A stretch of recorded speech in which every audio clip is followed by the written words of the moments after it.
Alvin, ang sundalo. Credit to the author. 3,855-63. Ang mga pangalan po na nandito ay galing sa mga name generator. Kung meron man pagkakatulad sa mga pangalan ng tao o lugar at pangyayari, ito ay tunay na hindi sinasadya. Habang pinag-uusapan ni Maynard at Tyson Kane ang mga paraan upang patayin si Alvin, isang grupo ng mga hindi inanyayahang panauhin ang lumitaw sa lupain ng Flying Dragon Sect. Ang grupong ito ng mga tao ay ang parehong grupo ng mga tao na pinamumunuan ng pinuno ng sect ng Taiyi Sect na dumating upang ideklara ang digmaang imperial laban sa Flying Dragon Sect dati. Pinuno ng Secta Lord, iniisip ko kung ano ang nagdala sa iyo sa Flying Dragon Sect ngayong nagsimula na ang digmaang imperial, tanong ni Enchong, ang pinuno ng sekta ng Flying Dragon Sect. Ang pinuno ng sekta ng Taiyi Sect ay isang mapagmataas at mukhang marangal na lalaking nasa katanghaliang gulang. Ngumiti siya at sumagot, pinuno ng sekta Long, ang mga labanan sa King Battlefield ay puspusan na. Simula nang magsimula ang digmaang imperial, ang parehong sekta ay nawala ng mahigit 100 hari ng mga Diyos. Nang marinig ito, sinabi ni Enchong nang may bahagyang ngiti sa kanyang mukha, para maging eksakto, ang Taiyi Sect ay nawala ng mahigit 160 hari ng mga Diyos habang ang ating Flying Dragon Sect ay nawala ng mahigit 100 hari ng mga Diyos. Nanatili ang ngiti sa mukha ng pinuno ng sekta ng Taiyi habang sinasabi, pinuno ng sekta Long, kung hindi lang dahil tinawag natin si Hugh Riley palabas ng King Battlefield, natatakot ako na mas mataas pa ang bilang ng mga namatay sa mga hari ng mga Diyos sa Flying Dragon Sect. Tumawa si Enchong. Pinuno ng sekta Lord, anong ibig mong sabihin? Imposibleng makipag-usap sa mga nasa larangan ng digmaan sa Imperial War Realm at vice versa. Ano ang ibig mong sabihin na tinawag mo si Hugh Riley palabas ng King Battlefield? Umiling ang pinuno ng sekta ng Taiyi Sect at sinabing, pinuno ng sekta Long, dapat mong malaman na ang kambal ay may kakayahang telepatiko. Matapos makamit ang pagka-Diyos, ang telepatikong ugnayan ay lalakas din. Nangangahulugan ito na mararamdaman ito ng kambal kapag ang isa o ang isa pa ay nasa panganib. Tumaas ang kilay ni Enchong. Ang ibig mong sabihin ay may kakambal na kapatid si Hugh Riley sa Taiyi Sect. Natural lang na alam ni Enchong ang tungkol sa telepathic bond sa pagitan ng kambal. May mga disipulo rin sa Flying Dragon Sect na kambal. Umiling ang pinuno ng sekta ng Taiyi at sinabing, hindi, mayroon siyang kakambal na babae. Sina Hugh Riley at ang kanyang kakambal na babae, si Larissa, ay mga direktang disipulo ng ating kataas-taasang elder na si Aaman. Si Aaman ang aking senior grand-uncle. Ilang araw na ang nakalipas, sa pamamagitan ni Larissa Riley, nagawa niyang ipatawag si Hugh Riley palabas ng King Battlefield. Malabo nang alam ni Enchong ang sitwasyon sa Taiyi Sect dahil sa impormasyong ipinadala ng mga especially iya na itinanim niya sa Taiyi Sect. Hindi niya alam ang mga detalye, ngunit alam niyang umalis na si Hugh Riley sa King Battlefield. Hindi niya alam na ipinatawag si Hugh Riley sa pamamagitan ng kanyang kakambal na si Larissa Riley. Maya-maya, tumingin si Enchong sa pinuno ng sekta ng Taiyi at nagtanong, pinuno ng sekta Lord, pumunta ka ba rito para magmungkahi ng tunggalian na may bahid ng buhay o kamatayan sa pagitan nina Alvin at Hugh Riley? Alam ni Enchong na si Hugh ay dating pumasok sa King Battlefield dahil kay Alvin. Gayunpaman, napakalawak ng King Battlefield, at napakaliit ng posibilidad na magkita ang dalawa. Hindi na hinintay ni Enchong ang sagot ng pinuno ng sekta ng Taiyi habang patuloy na sinasabi, kung iyon ang layunin ng iyong pagbisita, natatakot ako na wala akong maipapangako sa iyo. Iiwan ko na ito kay Alvin upang magdesisyon dahil wala akong karapatang magdesisyon para sa kanya. Marahil, kung isa lamang itong ordinaryong disipulo ng Flying Dragon Sect, si Enchong ang magpapasya para sa disipulo. Gayunpaman, iba si Alvin. Ganito rin ang nangyari sa pinuno ng sekta ng Taiyi. Hindi rin siya maaaring magdesisyon para kay Hugh Riley. Pinuno ng sekta Long, hindi mo ako naintindihan, umiling ang pinuno ng sekta ng Taiyi at sinabing, pumunta ako rito para pag-usapan ang ibang bagay. Hindi ako naparito para hamanin si Hugh Riley ng walang kapalit. Oh! Tinaas ni Enchong ang isang kilay. Seryosong sinabi ng pinuno ng sekta ng Taiyi, pinuno ng sekta Long, sigurado akong alam mo na hindi patas sa mga hari ng mga Diyos mula sa ating dalawang sekta kung sina Alvin at Hugh Riley ay nasa larangan ng digmaan ng mga hari. Kahit na bumuo ng mga grupo ang mga hari ng mga Diyos, maaaring hindi sila makatakas mula kina Alvin at Hugh Riley. Marahil, kung sila ay nasa isang grupo na may 100 katao, maaaring magkaroon sila ng pagkakataong makatakas. Sandali siyang tumigil bago nagpatuloy sa pagsasalita, narito ako upang sabihin sa iyo na mula ngayon, hindi na papasok si Hugh Riley sa larangan ng digmaan ng mga hari. Umaasa ako na makukumbansi mo si Alvin na gawin din iyon. Kumislap ang mga mata ni Enchong habang nagtatanong, pumayag ba si Hugh Riley dito? Hindi sana ako pupunta kung hindi siya sang-ayon, sagot ng pinuno ng sekta ng Taiyi. Tumanggaw si Enchong. Sige. Hihingin ko ang opinyon ni Alvin. Siyempre naman. Nasa kalagitnaan ng paglilinang si Alvin nang gisingin siya ni Wyatt. Para magising si Wyatt mula sa kanyang cultivation, alam niyang kailangan itong maging para sa isang agarang bagay. Kuya Wyatt, anong problema? Bumantong hininga si Wyatt. Pinapante ako ng pinuno ng sekta para makausap ka. Gusto niyang sabihin ko sa iyo na handa siyang bigyan ka ng karagdagang 200,000 contribution points kung mangako kang hindi ka papasok sa King Battlefield mula ngayon. Ano ang dahilan nito? Bahagyang nagulat si Alvin. Sa katunayan, matagal na niyang napagdesisyonan na hindi na siya babalik sa King Battlefield. Kung papayag ka, titigil na rin si Hugh Riley sa pagpasok sa King Battlefield. Mahigit 6 na po sa ating mga hari ng mga Diyos ang napatay ni Hugh Riley. Mas marami pa sana siyang napatay kung mas maaga siyang pumasok sa King Battlefield, sabi ni Wyatt. Nakikita ko. Nabalitaan ni Alvin ang tungkol kay Hugh Riley noong siya ay nasa Peace City. Noong panahong iyon, narinig niya ang maraming disipulo ng Taiyi sect na nagsasabing mamamatay sana siya kung makakasalubong niya si Hugh Riley sa King Battlefield. Kalaunan, sa pamamagitan ni Nixon, nalaman din niya ang higit pa tungkol sa pinakanatatanging prodigy sa Taiyi sect. Kapatid na Wyatt, pakisabi naman sa pinuno ng sect na hindi na ako papasok sa King Battlefield. Gayunpaman, sa halip na 200,000 contribution points, gusto ko ng ilang medicinal herbs, sabi ni Alvin bago niya inilista ang ilang bihirang medicinal herbs. Ang mga halamang gamot na ito ay matatagpuan sa Peace City, ngunit ang bawat isa ay nagkakahalaga ng humigit kumulang 1,000 war points. Ito ay isang magandang pagkakataon para sa kanya na itabi ang kanyang mga war points para sa iba pang mas bihirang sangkap. Ang mga halamang gamot na ito na kanyang inilista ay medyo bihira. Kung makukuha ang mga ito sa Flying Dragon Sect, ang mga ito ay magkakahalaga ng wala pang 100,000 contribution points. Maliban na lang kung ang isang tao ay maglalakbay ng malayo mula sa Flying Dragon Sect, makukuha lamang ang mga ito sa pamamagitan ng swerte. Kailangan ko ang mga bagay na ito sa loob ng 3 taon, sabi ni Alvin. Matapos masuri ang bilis at paglaki ng kanyang cultivation, kinumpirma niya na kakailanganin niya ang mga sangkap na nakalista niya upang pinuhin ang mga divine pills na makakatulong sa pagpapalakas ng kanyang cultivation. Sa oras na iyon, isang hakbang na lang ang kailangan niya para maging isang Lord of Gods. Kakausapin ko agad ang pinuno ng sekta, sabi ni Wyatt bago nagpadala ng mensahe kay Enchong. Mabilis na dumating ang tugon ni Enchong. Sabihin mo sa kanya na may kasunduan tayo. Medyo nang hinayang si Enchong sa sandaling ito. Kung alam lang niya ng mas maaga, bibigyan sana niya si Alvin ng 200,000 contribution points sa halip na 300,000 contribution points. Kung tutuusin, tila walang pakialam si Alvin sa mga contribution points. Matapos marinig ang tugon ni Wyatt, isang malapad na ngiti ang sumilay sa mukha ni Alvin habang sinasabi niya, pakiusap, pasalamatan ang pinuno ng sekta para sa kanyang kabaitan. Pagkatapos, parang may naalala siya, sinabi ni Alvin, kapatid na Wyatt, nakilala ko si Lady Seven sa King Battlefield dati. Isa siya sa 2 pinunong napili upang pamunuan ang isang grupo ng 100 hari ng mga Diyos. Kaya naman, ligtas siya. Alam ko. Tumanggaw si Wyatt. Sa wakas, hindi napigilan ni Alvin na magtanong, kapatid na Wyatt, may nangyayari ba sa inyong dalawa? Huwag mo kaming intindihin ng hindi mo naintindihan, sagot ni Wyatt nang makita niya ang makahulugang tingin ni Alvin, anak siya ng isang matandang kaibigan ko. Noong nakilala niya ako dati, tinutulungan niya ang kanyang ina na maghatid ng ilang mensahe sa akin.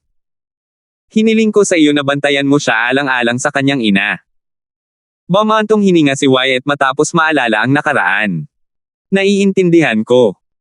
Naramdaman ni Alvin na hindi maganda ang mood ni Wyatt kaya mabilis siyang nagpaalam at bumalik sa paglilinang. Kalahating taon ang lumipas. Sa isang sulok ng ari-arian ng lumilipad na dragon. Isang paus na boses na puno ng determinasyon ang nagsabi na pagdesisyonan na. Kukuha tayo ng isang tao para akitin siya palabas ng lupain ng Flying Dragon Sect sa pamamagitan ng pagsasabing mayroong isang banal na santuwaryo na naiwan ng isang advanced na Emperor of Gods. Tiyak na hindi niya mapaglalabanan ang tukso. 3,856. Kapag nag-cultivate si Alvin, ang Heaven and Earth Spirit Energy ay dadaloy sa kanyang mga meridian, na magbabago at magpapalakas sa kanyang Divine Energy. Ang mga Divine Pills na kanyang kinain, ang Spirit Gathering Formation, at ang kanyang Divine Crystal ay magpapalakas din sa kanyang cultivation speed. Kung wala ang mga bagay na ito, kahit na hindi niya kailangang harapin ang isang bottleneck, kakailanganin ng ilang oras para maging isang Lord of Gods siya. Para sa karamihan ng mga cultivator, mananatili silang isang advanced King of Gods nang hindi bababa sa 1,000 taon bago nila maranasan ang bottleneck bago maging isang Lord of Gods. Kahit na ang mga may mataas na talento ay aabutin ng ilang daang taon. Bilang isang hari ng mga Diyos, mayroon akong mga mapagkukunan ng cultivation na kahit ang mga puwersang may pinakamataas na ranggo ay maaaring hindi maibigay sa kanilang mga hari ng mga Diyos, naisip ni Alvin sa sarili habang ipinapaalala sa sarili kung gaano siya kaswert. Dahil sa kanyang kakayahang pinuhin ang limit Divine Pills, ang kanyang paggamot ay talagang napakahusay. Kailangan kong maglinang ng mahusay. Kailangan kong magpahinga paminsan-minsan para mapataas ang aking produktibidad, naisip ni Alvin sa sarili, marami akong contribution points. Gamit ang mga points na ito, makakapagtagal ako sa Chamber of Laws. Ang silid ng mga batas sa Flying Dragon Sect ay makakatulong sa isang tao na maunawaan ang triple fused profundities. Sa kasamaang palad, hindi nito kasama ang batas ng kalawakan. Gayunpaman, magagamit pa rin ito ni Alvin upang maunawaan ang iba pang mga batas. Bukod sa batas ng kalawakan, naunawaan din niya ang iba pang mga kataas-taasang batas. Ang batas ng oras ang tanging kataas-taasang batas na hindi mauunawaan sa pamamagitan ng mga silid ng mga batas. Noong panahon niya sa angka ng Langston, naunawaan ni Alvin ang doubling fused profundities mula sa 5 elemental na batas. Matapos itong pag-isipan, sa wakas ay nakapagdesisyon na siya. Magtutuon muna ako sa batas ng buhay at sa batas ng apoy sa ngayon. Mahalaga ang mga ito sa pagpino ng mga tableta. Ang mga doppelganger ko mula sa batas ng buhay at batas ng apoy lalakas din habang lumalalim ang aking pangunawa. Nakabuo na si Alvin ng 8 doppelganger mula sa iba't ibang batas na kanyang naunawaan. Gayunpaman, kinailangan niya silang gamitin dahil ang doppelganger mula sa batas ng panahon ay higit pa sa sapat upang harapin ang kanyang mga problema noon. Nang pumasok si Alvin sa silid ng batas, agad itong nabalitaan ni Maynard. Mabilis siyang nagpadala ng mensahe kay Tyson Kane nang malaman niya ito.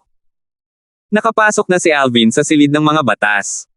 Kailan mo siya aakitin palabas ng sekta? Nag-aalalang sabi ni Tyson Kane, pangalawang pinuno ng sekta, pasensya na po. Naghahanap pa rin ako ng pagkakataon. Tutal, pwede naman akong magpadala ng tao para sabihin kay Alvin na may banal na santuwaryo sa labas. Hindi na mabubuhay si Alvin ngayon kung ganoon lang siya kadaling maloko. Natural na hindi makapaghintay si Tyson Kane na patayin si Alvin, ngunit alam niyang kaya niyang kumilos ng padalos-dalos. Kung hindi, maaalertuhan si Alvin sa kanyang plano. Tutal, hindi makatuwiran para sa isang estranghero na ibunyag ang katotohanan na nakahanap siya ng banal na santuwaryo ng walang dahilan. Medyo naiinip na sabi ni Maynard, syempre, alam ko yan. Gusto ko lang malaman kung mayroon kang ideya. Sabi ni Tyson Kane, oo. May 2 matalik na kaibigan si Alvin sa Flying Dragon Sect. Magkakilala na sila bago pa sila sumali sa sekta noong nasa Hidden Fog Academy sila ng Skywind City. Plano kong gamitin ang mga kaibigan niya. Matapos ibunyag ni Tyson Kane ang kanyang ideya, tila nabawasan ang pagkairita ni Maynard. Sabi niya, sige. Maghihintay tayo. Hindi ako naniniwala na mananatili sila roon magpakailanman. Huwag kang mag-alala, pangalawang pinuno ng sekta Brown. Gusto kong mamatay si Alvin higit kan inuman. Kung mabaygo ang plano kong personal na patayin si Alvin kahit na ikamatay ko pa ito, determinadong sabi ni Tyson Kane. Matapos makipag-usap sa dalawang White Dragon Elder mula sa pangkat ng 10,000 Devils sa Flying Dragon Sect, napagpasyahan niya na kung hindi magtatagumpay ang lahat, ibibigay niya ang kanyang buhay upang patayin si Alvin. Tutal, kapag nalaman ng Flying Dragon Sect na siya ang pumatay kay Alvin, siya ay hahatulan ng kamatayan. Kung lalaban siya, ang kanyang pamilya at mga kaibigan ay magdurusa ng labis. Dahil dito, ang dalawang White Dragon Elder ay nag-iwan pa ng marka sa kanya upang matiyak na hindi siya makakatakas. Bagamat nag-aatubili siya, natural lamang na hindi siya nang ahas na suwayan sila. Ang larangan ng digmaan ng hari. Patayin sila. Pagkatapos natin silang mapatay, matutugunan natin ang mga minimum na kinakailangan para makaalis sa King Battlefield. Huwag kang matakot at manatili kang matatag. Kung ikaw ay mabibigo, mamamatay tayong lahat. Sa oras na ito, isang grupo ng 35 disipulo mula sa Flying Dragon Sect ang nasangkot sa isang mabangis na labanan laban sa isang grupo ng 15 disipulo mula sa Tai Sect. Dahil sa kalamangan sa bilang, natural na nangunguna ang Flying Dragon Sect. Gayunpaman, hindi natinag ang mga disipulo ng Tai Sect. Habang nabubuwal ang kanilang mga kasama, tumaas ang kanilang sigla sa pakikipaglaban, at sila ay nakipaglaban ng may matinding galit. Alam nilang ang tanging paraan para mabuhay sila ay ang magpatuloy sa pakikipaglaban. Kung tatalikod sila at tatakbo ngayon, tiyak na mamamatay sila. Swoosh! Swoosh! Swoosh! Sa sandaling ito, isang sinag ng saber ang tumama patungo sa isang disipulo mula sa Flying Dragon Sect. Ang iba pa mula sa Flying Dragon Sect ay natakot nang mapanood ang kanilang kasamahan habang malapit ng hatiin ang sinag ng saber sa dalawa. Sa kritikal na sandali, bang! Isang matangkad at maskuladong figure ang bumaba mula sa langit at casual na hinampas palayo ang sinag ng saber. Ang kanyang nakakatakot na blood chi na puspos ng divine energy ay madaling dinurog ang sinag ng saber. Pagkatapos, malamig niyang sinabi sa disipulo na muntik nang mamatay, patayin mo siya. Naiintindihan ko. Matapos patayin ang disipulo mula sa Tai Sect, ang panloob na disipulo mula sa Flying Dragon Sect ay nagpasalamat, "Salamat, Darren. Hindi naman kailangan yan, pareho lang naman tayong mga disipulo ng iisang sekta," sabi ni Darren. Nagpatuloy ang labanan. Patuloy na nang ibabaw ang Flying Dragon Sect at napatay ang ilan pang mga disipulo mula sa Tai Sect. Nang mamatay ang lahat ng Tai Sect at matapos ang labanan, ang grupo ng 35 disipulo mula sa Flying Dragon Sect ay natira na lamang na may wala pang 30 disipulo. 6 sa kanilang mga kasama ang nabuwal. Bagamat nanalo sila, hindi sila nagalak, dahil nalungkot sila sa pagkamatay ng kanilang mga kasama. Sa simula, ang grupo ay may mahigit 50 katao. Unti-unting lumiit ang kanilang bilang habang patuloy silang nakikipaglaban sa King Battlefield. Sus Mariosep. Tayo ang pinakamaraming namatay sa labanang ito. Mapalad tayo na 6 na tao lang ang nawalan natin. Bagamat hindi masyadong malaki ang grupo ng kalaban, lahat sila ay napakalakas. Huwag nating kalimutan ang ating pangako sa isa't isa. Kapag natapos na ang digmaan, kailangan nating tulungan ang mga kamag-anak at kaibigan ng mga namatay noong digmaan. Siyempre naman. Tara na. Ngayong natugunan na natin ang mga kinakailangan, umalis na tayo. 1 taon na ang nakalilipas, ang grupong ito ay nagsimula bilang isang maliit na grupo. Si Darren ay isa sa iilang mga founding member ng grupo. Gayunpaman, lumawak ang kanilang grupo sa paglipas ng panahon. Sa isang punto, mayroon silang halos 60 miyembro sa kanilang mga grupo bago nagsimulang lumiit ang kanilang bilang. Pinatay din nina Darren at ng iba pa ang maraming disipulo ng Tai Sect, nangolekta ng mga identity token upang makaalis silang lahat sa King Battlefield upang magpagaling bago sila magsimulang lumaban muli. 3,857. Pagkatapos ligtas na makabalik sa Flying Dragon City, nakahinga ng maluwag si Darren. Hindi tulad ni Alvin, ang mga identity token na nakuha ng grupo ay ibibigay sa pinuno para sa kaligtasan. Hahatiin nila ang mga identity token kapag natapos na nila ang kanilang misyon. Sinundan ni Darren ang mga miyembro ng kanyang grupo papuntang Peace City para makipagpalitan ng mga war points. Pagkatapos nilang gawin iyon, may nagtanong, "Darren, mayroon ka bang anumang kailangan mo sa Peace City?" Umiling si Darren, oo.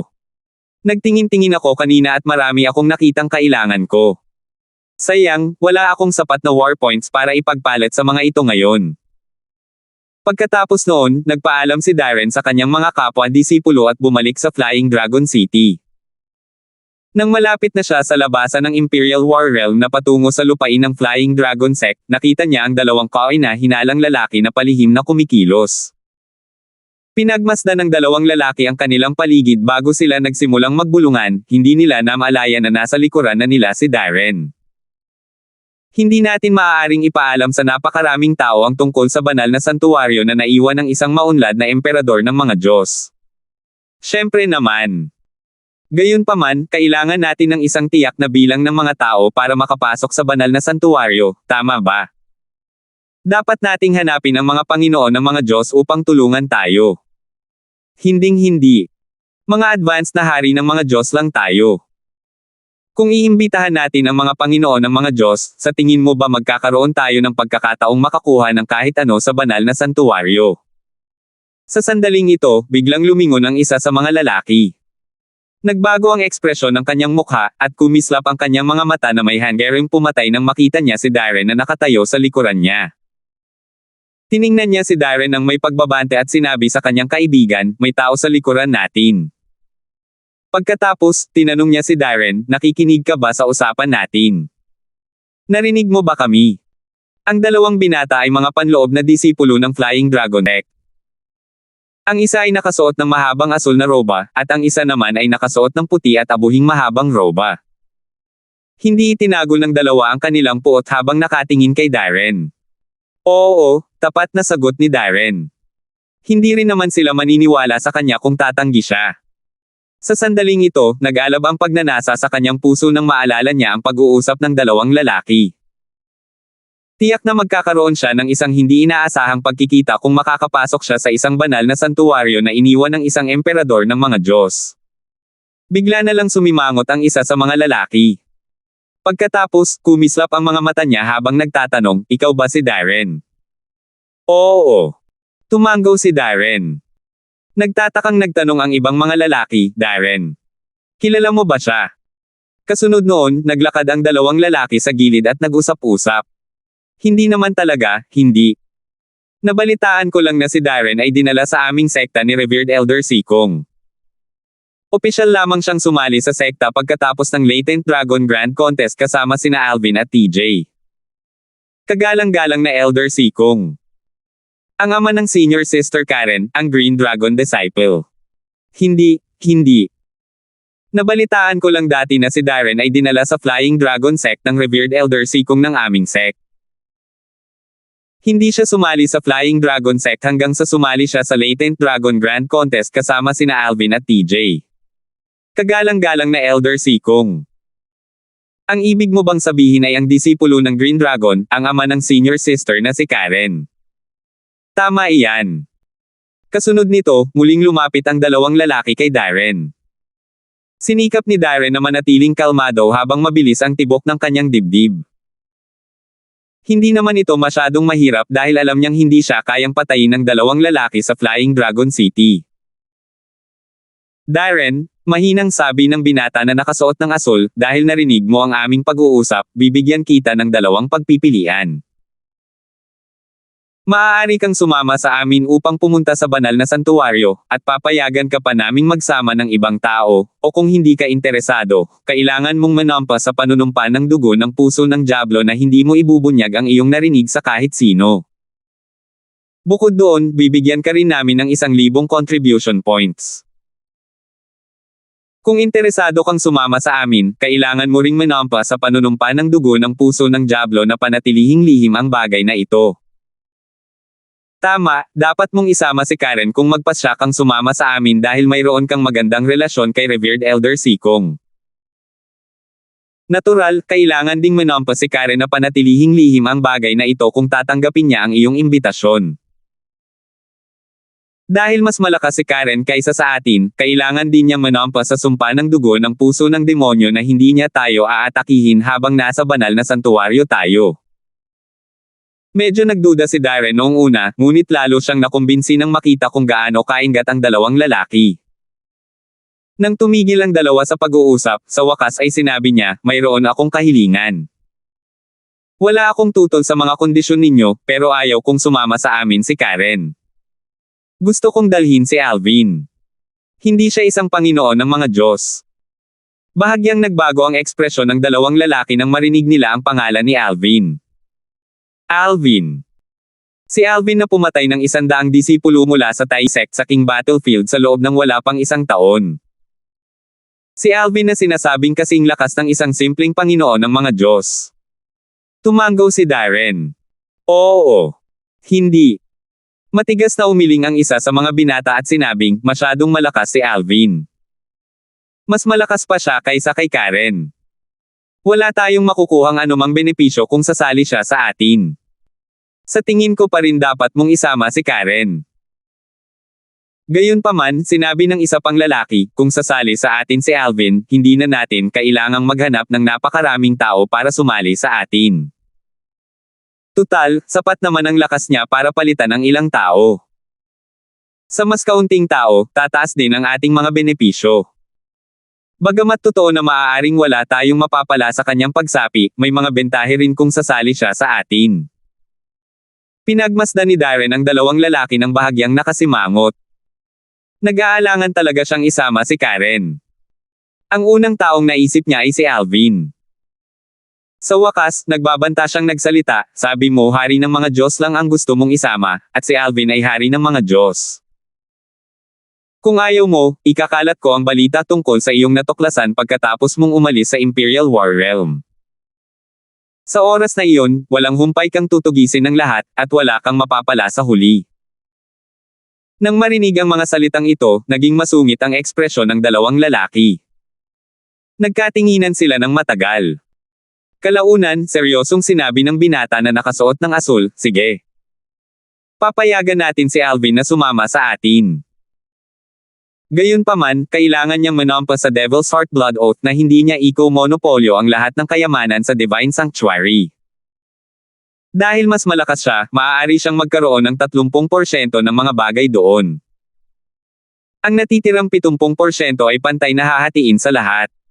Tumango si Darren. Sige. Ilang tao ang plano mong imbitahan? Iminumungkahi kung huwag kang mag-imbite ng masyadong maraming tao. Dahil kasama natin si Alvin sa grupo natin, 4 na tao na lang ang iimbitahin natin. Ibig sabihin, bawat isa sa atin, bukod kay Alvin, ay makakakuha ng 10% ng mga kayamanan sa Divine Sanctuary. Nang marinig ito, naisip ni Darren na medyo positibo ang dalawang lalaki. Tila hindi nila isinaalang-alang ang anumang panganib pagkatapos makapasok sa banal na santuwaryo. Tinanong niya, hindi ba ninyo naisip ang panganib doon? Kung ang isa sa atin ay nasa panganib, tiyak na kakailanganin nating umasa kay Alvin para iligtas tayo. Dahil dyan, sa palagay ko ay dapat makuha ni Alvin ang 40% ng bahagi. Madaragdagan ang kanyang bahagi kung sino man sa atin ang mamatay. Nanatiling tahimik ang dalawang lalaki. Malinaw na pinag-uusapan nila ang bagay na ito sa pamamagitan ng voice transmission. Maya-maya, tumango sila. Sige. Deal lang. Sa ari-arian ng Flying Dragon Sect. Matagal nang umalis si Alvin sa Imperial War Realm. Dapat ay naglilinang na siya ngayon. Mabilis na nagtungo sina Darren at ang dalawang panloob na disipulo sa cultivation ground ng mga panloob na disipulo. Sayang, hindi nila natagpuan si Alvin. Sa huli, sinabi ni Darren sa dalawang lalaki, makikipag-ugnayan ako sa inyo pagkatapos kong makausap si Alvin. Nagpalitan ng soul pearls ang tatlo bago sila naghiwalay ng landas. Pagkatapos noon, pumasok ang dalawang lalaki sa iisang patio. Nag-activate sila ng isang isolation formation bago sila nagsimulang magsalita. Nakuha na ng isda ang pain, nakangiting sabi ng binata na nakaasol, ipaalam mo ito kay Elder Kane. Tiyak na gagantimpalaan tayo ni Elder Kane ng malaki kapag narinig niya ito, masayang sabi ng isa pang lalaki. Malinaw na ang mga lalaking ito ay ipinadala ni Tyson Kane upang akitin si Alvin palabas ng Flying Dragon Sect sa pamamagitan ng paggawa ng mga kasinungalingan tungkol sa banal na santuwaryo na iniwan ng isang emperador ng mga Diyos. Matapos matanggap ang mensahe mula sa dalawang lalaki, ngumiti si Tyson Kane. Mas madali pala ito kaysa sa inaakala ko.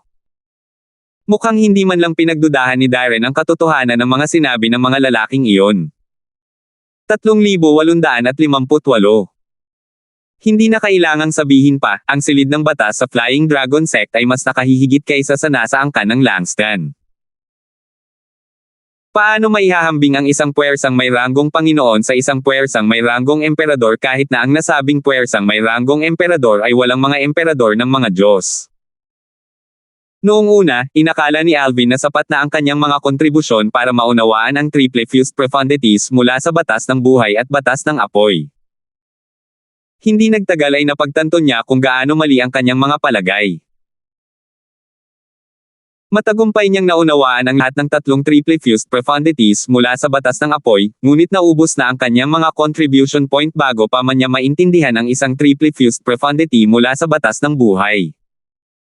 Dahil doon, napilitan siyang umalis sa silid ng batas. Wala na ang lahat ng contribution points ko, bulong ni Alvin sa sarili pagkatapos niyang umalis sa Chamber of Law. Kasabay nito, isang matandang lalaking nakaputi na nakatayo sa may pasukan ng silid ng mga batas ang nagsabi, naubos mo na lahat ng iyong mga contribution points. Puno ng masalimuot na emosyon ang mga mata ng matanda nang tumingin siya kay Alvin. Ito ang unang pagkakataon na nakakita siya ng isang taong gumastos ng labis sa kanilang mga contribution points. Maging ang mga disipulo at apo ng sect leader at supreme elders ng Flying Dragon Sect ay gumastos ng kanilang mga contribution points sa ganitong paraan. Gayunpaman, pagkatapos itong pag-isipan sandali, naisip niya na walang mali sa paraan ng paggastos ni Alvin sa kanyang mga contribution points. Tutal, nakuha naman ni Alvin ang mga contribution points ng mag-isa. Elder Ming, aalis na ako ngayon dahil naubos ko na ang mga contribution points ko. Palam, tango ni Alvin. Tumango ang matandang lalaki, isang Black Dragon Elder, bilang tugon habang pinapanood niya si Alvin na umalis. Gayunpaman, bigla siyang sumigaw, Alvin. Hindi niya maiwasang ipaalala kay Alvin, sa susunod na makatanggap ka ng napakaraming contribution points, huwag mong gamitin ang lahat ng sabay-sabay. Magtabi ka para sa mga emergency. Hindi mo alam kung kakailanganin mo ang mga ito, kung tutuusin. Sa oras na iyon, hindi mo alam kung makakakuha ka ng napakaraming contribution points. Lumingon si Alvin at nakangiting sinabi, salamat sa iyong paalala, Elder Ming. Sa kabila ng kanyang mga salita, hindi sineryoso ni Alvin ang paalala ng matanda. Tutal, kailangan niya ng mga contribution points, madali niya itong makukuha. Tutal, marami siyang kayamanan na hawak na kahit ang pinuno ng sekta ay pagnanasaan. Habang pabalik, naisip niya sa sarili, dapat akong mag-focus muli sa aking cultivation pagkatapos nito. Hindi ako nagmamadaling intindihin ang iba pang mga batas para makapaglaan ako ng oras sa mga ito. Hindi maraming tao sa ibaba ng entablado ng Panginoon ng mga Diyos ang nakakaintindi ng lahat ng triple fused profundities mula sa isang batas, lalo na ang isang quadruple fused profundity.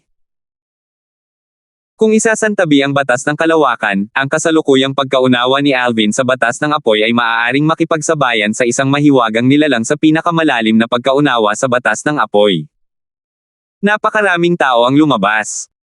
Nang bumalik si Alvin sa cultivation ground ng mga inner disciples, natuklasan niyang mas marami ang mga tao kaysa dati. Nang makita ng mga inner disciples si Alvin, agad na nagliwanag ang kanilang mga mata. Si Alvin yan. Sa panahong ito, si Alvin ay parang isang kilalang tao. Dati, sumikat siya dahil sa kanyang kakayahang pinuhin ang limit divine pills. Pagkatapos magsimula ang Imperial War, sumikat siya matapos niyang mapatay ang 100 King of Gods mula sa Taiyi Sect sa King Battlefield sa loob ng wala pang isang taon. Hindi lamang siya sikat sa Flying Dragon Sect at sa Taiyi Sect, kundi sikat din siya sa iba't ibang matataas na ranggo ng emperador sa Eastern Ridge Mansion. Samantala, dali-daling nagpadala ng mensahe si Darren kay Alvin nang malaman niyang bumalik na si Alvin. Alvin, nakabalik ka na. Si Alvin, nakara-rating lang sa kanyang patio, ay sumagot, oo. Nasa silid ako ng mga batas. Kara-rating mo lang ba? Oo, sagot ni Darren. Naging seryoso ang boses niya nang sabihin niya, Alvin, may importante akong kailangang sabihin sa iyo. Sige, pumunta ka rito. Pagkatapos ng isang taon, sa wakas ay nagkita muli ang dalawang magkaibigan. Darren, natugunan mo na ba ang mga kinakailangan? Siyempre. Kung hindi, wala ako rito, sabi ni Darren, nabalitaan kong nakapatay ka ng 100 disipulo mula sa Tayi sect. Nag-aalala ako na baka mapuntirya ka noon. Lumalabas na wala akong pinag-alala. Noon, nakahinga ng maluwag si Darren nang ipahayag ni Karen ang kanyang intensyon na imbitahan si Alvin sa kanyang grupo. Nag-aalala siya tungkol sa kaligtasan ni Alvin dahil alam niyang magiging target si Alvin kapag pumasok na ito sa King Battlefield. Gayunpaman, tila wala naman siyang pinag-alala. Malinaw na minamaliit niya ng husto si Alvin. Maswerte lang ako at wala akong nakatagpo na malalakas na kalaban, miyenhing sabi ni Alvin. Kasabay nito, lumitaw sa isip niya ang pangalan ni Hugh Riley. Batay sa narinig ni Alvin, hinulaan niya na ang lakas ni Hugh Riley ay dapat na malapit sa lakas ng isang Panginoon ng mga Diyos. Siguro si Hugh Riley lang ang babagay sa iyo, sabi ni Darren. May bakas ng takot na lumitaw sa mga mata niya nang banggitin niya si Hugh Riley. Ngumiti lamang si Alvin bago nagtanong, anyway, anong problema? Sabi mo may kailangan kang pag-usapan. Nang marinig ang mga salitang ito, lumingon si Darren upang kumpirmahin na si Alvin ang nagpagana ng isolation formation bago niya sinabi, Alvin, mayroon akong impormasyon tungkol sa isang divine sanctuary na naiwan ng isang Emperor of Gods. Bahagyang nagulat si Alvin nang marinig ito. Pagkatapos, nagtanong siya, Darren, saan mo nalaman ang tungkol dito? Maaasahan ba ang impormasyong ito? Naalala ni Alvin ang banal na santuwaryo na kanyang pinuntahan at napaisip kung talagang napakaswerte niya na nabigyan siya ng pagkakataong makapasok sa isa pang banal na santuwaryo. Wala pang 100 taon ang lumipas mula nang makapasok siya sa kanyang unang banal na santuwaryo, ngunit mayroon ng balita tungkol sa isa pang banal na santuwaryo. Dapat itong maging maaasahan, sabi ni Darren habang tumatango bago niya isiniwalat ang lahat ng kanyang natutunan at napag-usapan sa dalawang binata. Pagkatapos niyang gawin iyon, idinagdag niya, natural, kung papayag kayo, kailangan ninyong sumumpa sa panunumpa ng dyablo sa puso at dugo. Kung ibang tao lang iyon, malamang ay pinanumpa muna ni Darren ang kabilang panig sa Devil's Heart Blood Oath bago niya ibunyag ang kahit ano. Gayunpaman, lubos siyang nagtiwala kay Alvin. Nagliwanag ang mga mata ni Alvin nang marinig ang mga salitang ito. Pagkatapos, tumango siya at sinabing, sige. Sabihin mo sa akin kung kailan tayo aalis. Kailangan mong sumumpa sa Devil's Heart Oath bago tayo makarating sa Divine Sanctuary, muling paalala sa kanya ni Darren. Tumango si Alvin. Naiintindihan ko. Kasunod nito, nagkwentuhan ang dalawa tungkol sa kanilang oras sa King Battlefield. Nang marinig ni Darren ang tungkol sa pagpatay ni Alvin ng mag-isa sa isang grupo ng 30 disipulo, bumaantong hininga siya ng madamdamin. Pagkatapos, nagtanong siya, Alvin, sa tingin mo ba ay kasing lakas ng sinasabi ng mga chismis si Hugh Riley? Umiling si Alvin. Hindi ako sigurado. Gayunpaman, dahil nagawa niyang pumatay ng napakaraming disipulo ng Flying Dragon Sect, na marami sa kanila ay mga advanced King of Gods, walang duda na napakalakas niya. Kahit papaano, ang lakas niya ay hindi malayo sa akin. Nanginig si Darren nang marinig ang pagsusuri ni Alvin. Maswerte talaga ako at hindi ko siya nabangga noon. Kung hindi, kahit hindi niya mapatay ang lahat ng nasa grupo ko, walang duda na tataas talaga ang bilang ng mga mamamatay. Nagpatuloy sa pag-uusap ang dalawa bago tuluyang umalis si Darren. Pagkaalis ni Darren, nagpatuloy si Alvin sa pag-upo sa mesa. Hinaplos niya ang kanyang baba gamit ang isang kamay, habang nalilito sa kanyang iniisip. Isang banal na santuwaryo ng isang emperador ng mga Diyos. Kawili-wili. Maya-maya, tumayo si Alvin at ipinagpatuloy ang kanyang cultivation. 2 buwan ang lumipas bago nagising si Alvin mula sa kanyang cultivation dahil sa mensahe ni Darren. Dati, hindi niya hinaranggan ang komunikasyon niya kay Darren matapos silang magkasundo na pumunta sa Divine Sanctuary. Ordinaryo lamang ang mga pag-unlad ni Alvin sa nakalipas na 2 buwan, ngunit hindi siya nadismaya dahil hindi niya lubusang isinasabuhay ang kanyang paglilinang. Tutal, hinihintay niya ang mensahe ni Darren. Bukod dito, ang isang pag-unlad, makabuluhan man o hindi, ay isa pa ring pag-unlad. Nang lumabas si Alvin, nakangiting sinabi ni Darren, hinihintay na nila tayo sa labas ng estate ng sekta. Halos hindi maitago ni Darren ang kanyang pananabik. Nauunawaan ni Alvin ang pananabik ni Darren. Tutal, ang banal na santuwaryo na kanilang tutuklasan ay iniwan ng isang maunlad na emperador ng mga Diyos. Lalo na si Darren, kahit ang mga Panginoon ng mga Diyos ay maaantig ng banal na santuwaryo. Sige. Gumawa na tayo ng hakbang, sabi ni Alvin na bahagyang tumango. Nang makita ni Darren si Alvin na nagpapagana ng isang formation pagkatapos umalis sa kanyang courtyard, siya ay nalito. Dahil wala si Alvin sa courtyard, ano ang saysay ng pagpapagana ng isang formation? Nang makita ang naguguluhang ekspresyon sa mukha ni Darren, sinabi ni Alvin, alam mo bang marami akong kaaway sa sekta? Dahil sa harang na ito, iisipin nilang nasa looban ko pa rin ako. Bukod pa riyan, nag-iwan ako ng doppelganger doon. Kahit alam nilang umalis na ako, mahihirapan silang hulaan kung sino ang tunay na katawan. 3,559. Bahagyang nanlaki ang mga mata ni Darren. Matapos marinig ang mga sinabi ni Alvin, sa wakas ay naalala niya na si Alvin ay nasa isang mapanganib na sitwasyon. Humihingi siya ng paumanhin, pasensya na. Masyado akong abala sa Divine Sanctuary kaya tuluyan kong nakalimutan kung gaano ito kadelikado para sa iyo kapag umalis ka na sa lupain ng Flying Dragon Sect. Nabalitaan ni Darren ang tungkol sa tunggalian ni Alvin sa 10,000 Devil Sect at sa iba pa mula sa Hao Ching Ning. Ngumiti si Alvin. Ayos lang. Abala ang lahat ngayon sa digmaang imperial, at hindi sila mangangahas na kumilos ng pabaya. Bukod pa rito, naghanda na rin ako. Hindi nila makikilala ang doppelganger na binuo ko mula sa batas. Kahit na sirain nila ang aking doppelganger, magiging banayad lang ang magiging reaksyon. Sa pinakamatagal, kakailanganin kong gumugol ng ilang oras para mabuo itong muli. Same time na sinabi ni Darren, Alvin, sa palagay ko ay dapat mong hayaang umalis ang doppelganger mo sa ari-arian ng sekta. Masyadong mapanganib para sa iyo na sumunod sa akin palabas ng ari-arian ng sekta. Bukod dito, ang doppelganger mo ay sapat na malakas kaya hindi ito kayang tapatan ng iba. Ngumiti si Alvin bago nagtanong gamit ang voice transmission, paano mo nalaman na ang taong nakatayo sa harap mo ngayon ay hindi isa sa mga doppelganger ko? Bahagyang nanlaki ang mga mata ni Darren. Pagkatapos, nakahinga siya ng maluwag. Sa wakas, tumango siya at inakay si Alvin palabas ng lupain ng Flying Dragon Sect. Bago pa man umalis sina Alvin at Darren, nakatanggap na ng balita si Tyson Kane tungkol sa nalalapit na pag-alis ng dalawa. Aalis na sina Alvin at Darren. Oo, sagot ni Carl, ang pangalawang disipulo ni Tyson Kane. Nagningning ng husto ang kay Tyson Kane.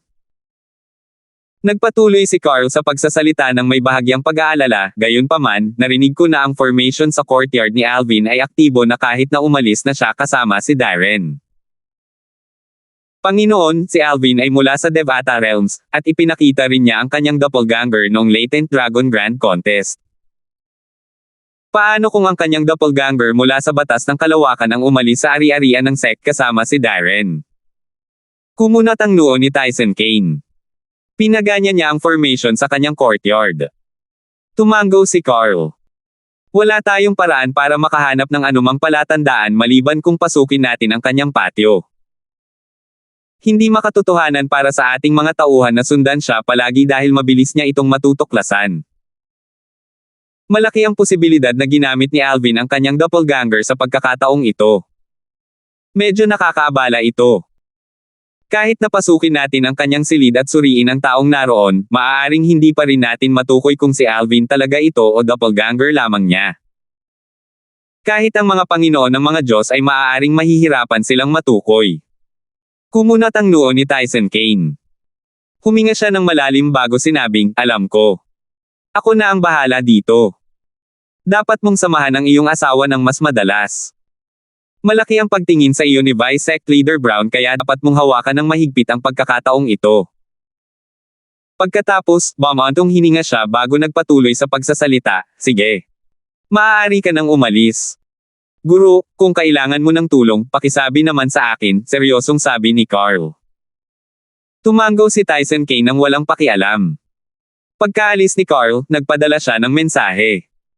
Shanming, baka may isa pang patibong si Alvin. Kailangan kong patunayan mo kung ang taong nasa kwarto niya ay ang tunay niyang katawan o ang doppelganger niya. Gayunpaman, hindi kita pipilitin kung ayaw mo. Guro, hindi po ako mabubuhay hanggang ngayon kung hindi ninyo ako tinanggap bilang inyong disipulo. Ako ang pinakawalang talento sa inyong mga disipulo. Hindi po ako magiging isang simpleng Panginoon ng mga Diyos kung wala ang inyong tulong. Ang aking mga kapigatian sa langit ay lalong humihirap. Halos hindi ko na malampasan ang nauna. Panahon na lang bago ako mamatay dahil dito. Isang karangalan kung may pagpapalit ko ang aking buhay upang matulungan kayo at ang aking mga nakababata. Si Shanming ang unang direktang disipulo ni Tyson Kane. Siya ay isang outer elder ng Flying Dragon Sect. Pagkatapos umalis sa Flying Dragon Sect, sina Alvin at Darren ay lumipad palapit sa isang plano ng halos kalahating araw bago nila nakilala ang 6 na inner disciples mula sa Flying Dragon Sect. Bukod sa 2 binata na nakilala niya sa Imperial War Realm, hindi pamilyar si Darren sa iba pang 4 na inner disciples. Binati ng 2 binata sina Alvin at Darren bago sila mabilis na nagpakilala. Sa tingin ko kilala niyo siyang lahat, di ba? Siya si Alvin. Agad na nag-ingat ang 4 na panloob na disipulo nang tumingin sila kay Alvin. Alam nila kung gaano siya kalakas. Bagamat marami silang kakampi, alam nilang kaya pa rin niyang talunin silang lahat. Tutal, nakapatay na siya ng 100 hari ng mga Diyos mula sa Tai Sect sa King Battlefield. May mga chismis pa nga na mag-isa niyang napatay ang isang grupo ng 35 disipulo mula sa Tai Sect. Pagbati, Senior Brother Darfield. Senior Brother Darfield, kailangan naming umasa sa iyo. Ang 4 na panloob na disipulo ay napakagalang kay Alvin. Wala ni isa sa kanila ang nang-ahas na hilingin sa kanya na manampas sa panunumpa ng puso at dugo ng Diablo. Dahil dito, ang 2 binata na nagpasimula ng buong bagay ay walang nagawa kundi ang sila na mismo ang mag-usap tungkol dito. Sinabi na ni Darren kay Alvin ang tungkol sa bagay na ito kaya agad siyang nanumpa sa panunumpa ng puso at dugo ng Diablo na hindi aatakihin ang iba pa sa banal na sanctuary at hindi niya kukunin ang mga kayamanan sa banal na sanctuary. Nang makita ito, nakahinga ng maluwag ang 4 na panloob na disipulo. Tiningnan ni Alvin ang 2 binata at nagtanong, ngayong tapos na tayo, maaari na tayong umalis papunta sa banal na santuwaryo, tama ba? Ngumiti ang 2 at tumango. Dahil hindi na makapaghintay si Senior Brother Darfield, tere na punta na tayo roon. Kasabay nito, lumipad palayo ang 8 sa kanila. Hindi na kailangang sabihin pa, ang 2 binata na nagpasimula ng lahat ang nanguna. Lilihis ba ang daan ninyo? Pareho kayong maingat, sabi ng isa sa mga panloob na disipulo. Sabi ng isa sa 2, kailangan para makasiguro na walang magiging aberya. Tutal, hindi naman kami gaanong malakas kumpara sa inyong lahat. Ngumiti lamang si Alvin at sinabing, mabuting maging maingat. Pagkatapos noon, wala nang ibang nagsalita pa. Medyo mabilis ang bilis ng grupo kahit hindi sila naglakbay gamit ang lumilipad na barko. Bagamat si Darren ay isa lamang intermediate King of Gods, ang kanyang pag-unawa sa batas ay kabilang sa pinakamataas. Dahil dito, ang kanyang bilis ay maihahambing sa isang ordinaryong advanced King of Gods. Lumipas ang isang araw sa isang kisap-mata lamang. Nagtanong si Darren, isang araw na ang lumipas, pero wala pa rin tayo roon. Gaano katagal bago tayo makarating? Magpasensya ka na, sabi ng isa sa 2 binata, kung tutuusin, makakarating tayo sa loob ng 2 araw dahil sa bilis natin.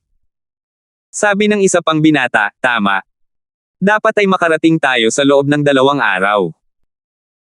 Nakangiting sabi ng isa sa 4 na disipulo, sinabi mong maaaring maiwan ang banal na santuwaryo ng isang mas mataas na emperador ng mga Diyos. Sana totoo ito. Tama iyan. Ang mga banal na santuwaryo na iniwan ng mga matataas na emperador ng mga Diyos ay mas nakahihigit kaysa sa mga iniwan ng mga payak at panggit ng emperador ng mga Diyos. Hindi na ako makapaghintay. Ang apat na panloob na disipulo ay malinaw na tuwang-tuwa ng pag-usapan nila ang tungkol sa banal na santuwaryo. Kahit kaunting bahid ng pananabik ay makikita sa mga mata ni Darren. Sa kabaligtaran, si Alvin ay kalmado lamang. Nang makarating sila sa isang kagubatang bato, biglang tumigil si Alvin sa kanyang paglalakad. Natural na sumunod din si Darren. Dalawa sa apat na disipulo ang tumingin sa batong kagubatan sa kanilang harapan nang may nakasimangot din sa kanilang mga mukha. Nang maramdaman ang mga galaw sa likuran, lumingon ang dalawa at tiningnan ang iba ng may pagkalito. Bahagyang nag-aalala ang makikita sa kaibuturan ng kanilang mga mata habang nagtatanong, anong problema? Nakasimangot na sabi ng isa sa apat na disipulo, may mga formasayon sa kagubatang bato. May halong lamig na tanong ng isa pang disipulo sa dalawa, anong ginagawa ninyo? Bakit ninyo kami dinala sa isang lugar na puno ng mga formasayon? 3,806 na po. Ano? Mga formasayon. Ang iba na hindi nakaramdam ng mga formasayon ay mabilis na nagpalawak ng kanilang banal na kamalayan sa kagubatan ng bato upang mapatunayan ang bagay na ito. Totoo. May mga formasayon doon. Kung wala kang sinabi, hindi ko sana malalaman. Ang disipulong unang nakatuklas sa mga formasayon ay nagsabi sa mahinang boses, maliban kung pag-aralan mo ang mga formasayon, hindi mo mararamdaman ang mga ito maliban kung sinasadya mong hanapin ang mga ito. Ano ba ang pinaplano niyong dalawa? Sabay-sabay na tumingin ang lahat sa dalawang binata na may galit na sumisilip sa kanilang mga mata. Kasabay nito, ang ekspresyon ng dalawang binata ay naging malungkot. Mukhang sabik na sabik si Darren na lumapit at tanungin ang dalawang binata. Sa kabaligtaran, nanatiling kalmado si Alvin. Para bang hindi siya nagulat sa biglaang pagbabago ng mga pangyayari. Sa oras na ito, alam ng dalawang binata na sila ay nalantad na. Dahil dito, bigla silang umatras ng kasing bilis ng kidlat. Mabilis na tumugon si Alvin at sinunggaban si Darren bago ito sumugod patungo sa direksyon kung saan umalis ang dalawang binata. Bang! Sa sandaling biglang nawala sina Alvin at Darren, isang malakas na pagsabog ang umalingaw-ngaw sa hangin, na yumanig sa lupa. Nang lumingon si Alvin, nakita niyang ang apat na disipulo ay naging parang ulap ng dugo. Isang Panginoon ng mga Diyos. Nagulat si Alvin, at bahagyang nalungkot ang kanyang ekspresyon. Hindi na siya nag-aksaya ng oras at isinama si Darren habang hinahabol ang dalawang binata. Nang biglang sumulpot si Alvin at tumayo sa harap nila, laking gulat nila. Hindi nila inaasahan na maaabutan niya sila.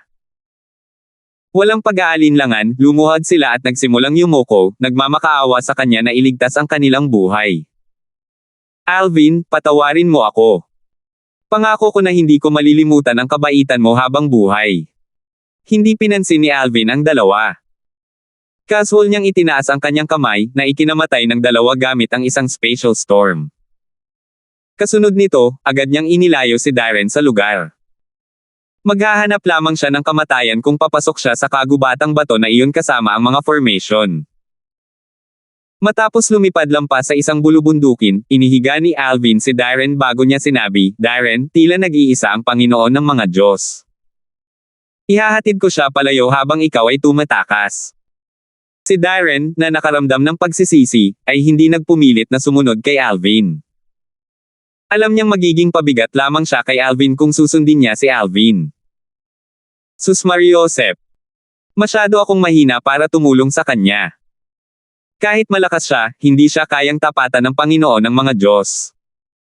Kailangan kong hanapin si Tio Sikong. Naisip ni Darren sa sarili bago siya nagmadaling magpadala ng mensahe sa kanyang Tio Sikong. Gayunpaman, matapos maghintay ng matagal, hindi pa rin nakatanggap ng tugon si Darren. Napaisip siya sa loob-loob niya na may madilim na ekspresyon sa kanyang mukha, nasa closed-door cultivation ba si Tio Sikong? Dapat pala ay nakipagpalitan ako ng soul pearl sa iba. Kung gayon, maaari ko sana silang hilingin na tumawag ng mga reinforcement. Dahil doon, nagmadaling bumalik si Darren sa Flying Dragon Sect, dala ng guilt at pagkabalisa. Para makasiguro, lumihis siya ng daan. Samantala, pinangunahan ni Alvin ang Panginoon ng mga Diyos papunta sa isang matayog na hanay ng bundok habang naglalaro ng tagwan. Kalahating araw pa lamang ang lumipas nang sa wakas ay naabutan na ng Panginoon ng mga Diyos si Alvin. Swoosh! Isang matangkad at mukhang katamtamang gulang na lalaki ang nakatayo sa daanan ni Alvin, nakatitig kay Alvin na may masamang ekspresyon sa mukha. Para itong isang mandaragit na nakatingin sa kanyang biktima. Nakasuot siya ng mahabang itim na damit, at kahit wala siyang dalang anumang bagay na magbubunyag ng kanyang pagkakakilanlan, sigurado si Alvin na ang kabilang panig ay dumating upang patayin siya. Kanina, pagkarating pa lang nila sa harap ng kaubatang bato, alam na alam ni Alvin na nalinlang siya. Walang banal na santuwaryo na naiwan ng isang emperador ng mga Diyos, at isa lamang itong Pukana para akitin siya palabas ng lupain ng Flying Dragon Sect. Sino ka? Mula ka ba sa pangkat ng 10,000 Devils o sa pangkat ng Hidden Fog? O, ikaw ba ang tauhan ni Maynard? Mahinahong tanong ni Alvin. Sa palagay ni Alvin, isa lamang sa tatlong ito ang maaaring salarin. Kung isasantabi mo sina Maynard at ang pangkat ng 10,000 demonyo, alam niyang may mga mula sa pangkat ng Hidden Fog na gustong patayin siya sa kabila ng kanyang magandang relasyon kay Wyatt. Hindi pinansin ng lalaking nasa katanghaliang gulang si Alvin. Umatake siya gamit ang isang 5 talampakang haba na gintong sable. Ang mga sinag ng sable ay sumulpat patungo kay Alvin, lumalaki habang lumilipad palabas. Bagamat ang atake ay mula lamang sa isang triple fused profundity mula sa batas ng metal, nakaramdam pa rin ng pressure si Alvin dahil ang kalaban ay isang Lord of Gods. Swoosh! Dali-daling ginamit ni Alvin ang kanyang divine energy bago siya nag-teleport palayo. Gayunpaman, hindi nagtagal matapos siyang muling lumitaw sa isang hindi inaasahang lugar, ang mga gininto ang sinag ng saber ay umikot at muling lumipad patungo sa kanya na may lakas na parang bundok.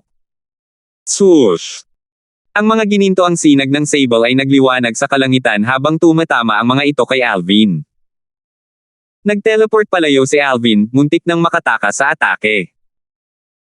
Ang atake ay tumago sa himpapawid at lumapag sa lupa na may kasabay na isang malakas na dagindong, na nagpatag sa mga bundok at nag-iwan ng mga butas sa lupa. Hindi ka makakatakas sa akin, walang pakialam na sabi ng lalaking nasa katanghaliang gulang bago siya muling umatake. Gayunpaman, nagawa ni Alvin na maiwasan ang lahat ng atake ng lalaking nasa katanghaliang gulang sa tamang oras.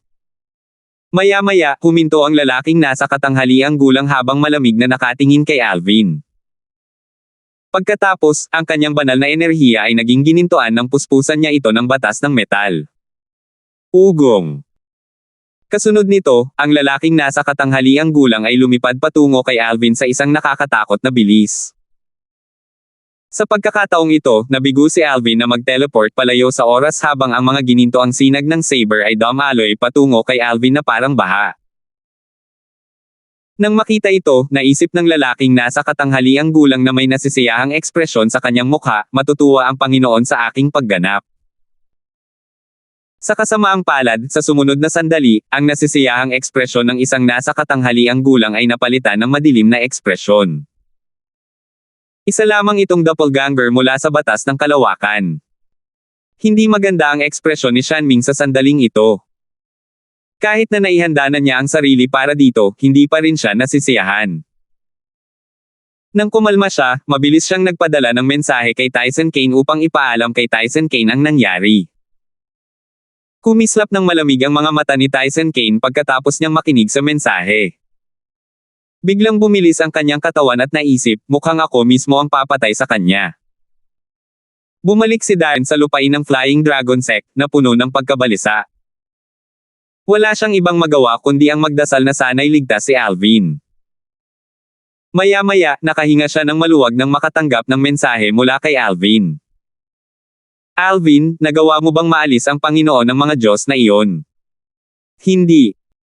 Ang aking doppelganger mula sa batas ng kalawakan ay winasak niya. Ang aking tunay na katawan ay nasa lupain ng Flying Dragon Sect, sagot ni Alvin. Agad na lumiwanag ang mga mata ni Darren. Nasa sekta pala ang tunay mong katawan. Tama iyan. Bago ito, sinabi mong mga hari lamang ng mga Diyos ang pupunta sa banal na santuwaryo. Kaya, inisip kong sapat na ang pagpapadala ng aking doppelganger. Gayunpaman, para lamang maging ligtas, hindi ko sinabi sa iyo ang tungkol dito. Gumanda ang pakiramdam ni Darren nang marinig ito. Gayunpaman, pagkaraan ng ilang sandali, humingi siya ng paumanhin sa pag-abala sa iyo, Alvin. Hindi ko talaga inaasahan na ang banal na santuwaryo ay isang kasinungalingan at hindi ko rin inakala na isa lamang itong tukana para patayin ka. 3,861. Hindi mo kasalanan, hindi mo kailangang sisihin ang sarili mo, sabi ni Alvin sa pagtatangkang aliwin si Darren Drake. Sa kanyang palagay, mabuti ang intensyon ni Darren Drake. Naisip muna siya ni Darren Drake matapos niyang malaman ang tungkol sa banal na santuwaryo mula sa dalawang lalaki. Nakipag-ayos pa nga si Darren Drake sa kanila kaya mas pabor sa kanya ang mga kondisyon. Malinaw na ginamit ng dalawang lalaki ang katapatan ni Darren Drake para makuha siya. Sa lahat ng mga kadahilanang ito, hindi siya nagalit kay Darren Drake. Sa kabaligtaran, nakaramdam siya ng pasasalamat. Alvin, natatandaan mo ba ang mukha ng taong iyon? Tanong ni Darren Drake. Oo, sagot ni Alvin. Gayunpaman, kahit makilala ko siya, wala akong mapapatunayan. Mayroon siyang formation compass na pumihil sa akin na gamitin ang floating image pearls para i-record siya. Ang mga formation compass ay parang mga portable na formation. Maaari itong gamitin upang hawakan ang mga depensibo, opensibo, pantulong, o mahigpit na formation. Gayunpaman, ang mga formation compass na naglalaman ng mga killing formation o defensive formation ay medyo bibihira dahil maraming enerhiya ang kailangan upang malikha ang mga ito. Maaari mo bang ilarawan sa akin ang kanyang anyo? Marahil, kilala ko siya, tanong ni Darren Drake. Matapos makinig sa paglalarawan ni Alvin, pinag-isipan ito sandali ni Darren Drake bago niya sinabi ng may panghihinayang, sa palagay ko ay hindi ko pa siya nakikita dati, pero pwede akong magtanong-tanong. Hindi na kailangan yan, sabi ni Alvin, bukod pa riyan, sino ang nakakaalam kung gumagamit siya ng pagbabalat kayo? Gayunpaman, ang kanyang teknik at banal na artifact ay hindi maaaring pekain. Makikilala ko siya kung makita ko siya.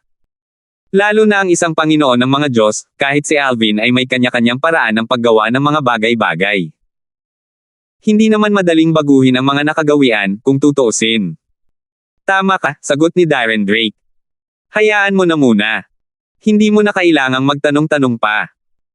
Isa pa, wala na akong planong manatili sa cultivation ground ng mga inner disciples, sabi ni Alvin. Aalis ka na ba? Nag-aalala ka ba na baka may kumilos na salarin sa sekta? Hindi mo kailangang mag-alala. Kung mananatili ka sa sekta, hindi ka aatakihin ng salarin maliban na lang kung gusto na niyang mamatay, nag-aalalang sabi ni Darren Drake. Isang pag-iingat lamang ito, nakangiting sabi ni Alvin, maaaring hindi nila ako pangahasan na patayin sa sekta. Gayunpaman, sa pagkakataong ito, malinaw na determinado silang patayin ako. Nasa kalagitnaan tayo ng digmaang imperial, ngunit mayroon pa rin silang oras para planuhin ito.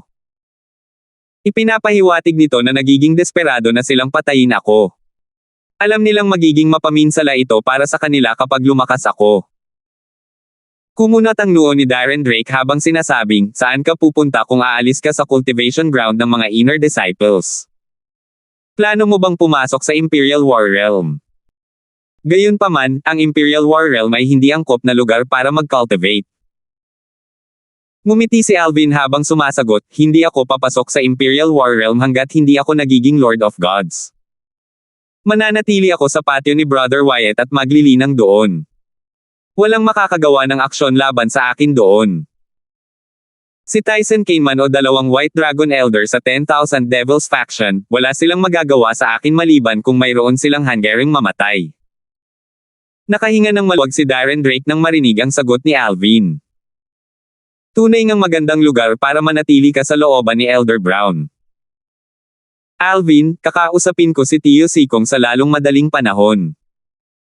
Kung papasok si Elder Brown sa Imperial War Realm, maaari kang manatili kasama si Tio Sikong ko. Sa kanyang proteksyon, kahit si Vice Sect Leader Brown ay walang magagawa, lalo na ang dalawang White Dragon Elder mula sa 10,000 Devils faction. Sige.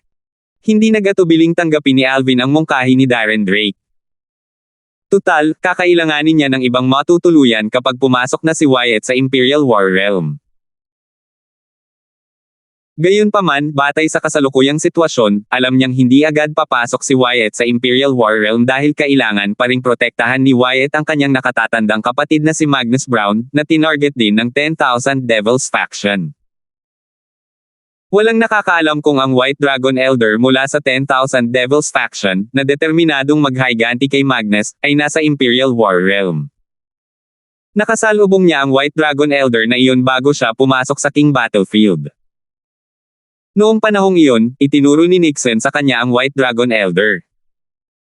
Pagkatapos matapos ni Alvin ang kanyang pakikipag-usap kay Darren Drake, nag-teleport siya papunta sa patio ni Wyatt. Matapos ipahayag ang kanyang intensyon na manatili kasama si Wyatt ng ilang panahon, humingi ng paumanhin si Alvin, paumanhin sa abala sa iyo, kapatid na Wyatt. Little Alvin, bakit mo ako tinatrato na parang tagalabas? Hindi mo kailangang maging magalang. Maaari kang manatili rito hanggat kailangan mo, sabi ni Wyatt na may mainit na ngiti sa kanyang mukha bago niya inayos ang pananatili ni Alvin sa isang independenteng gusali sa kanyang patio. Ang kapaligiran sa paglilinang doon ay hindi mas mababa kaysa sa personal na lupang pinaglilinangan ni Wyatt. Nagtanong si Alvin, kapatid na Wyatt, nakalabas na ba si kapatid na Magnus mula sa kanyang saradong kultibasyon? Umiling si Wyatt habang sumasagot, hindi. Pagkatapos, seryoso siyang nagtanong, Little Alvin, anong nangyari? Bakit ka bigla na lang lumapit sa akin? Alam ni Wyatt na hindi sana siya lalapit kay Alvin kung walang problema. Maliit na bagay lang yan, nakangiting sabi ni Alvin bago niya maikling ikinwento ang nangyari. Matapos makinig si Wyatt kay Alvin, sinabi niya ng may madilim na ekspresyon sa kanyang mukha, base sa iyong paglalarawan, sa palagay ko kilala ko na siya. Hindi siya gumamit ng balat kayo. Sino yan? Pinaikit ni Alvin ang kanyang mga mata.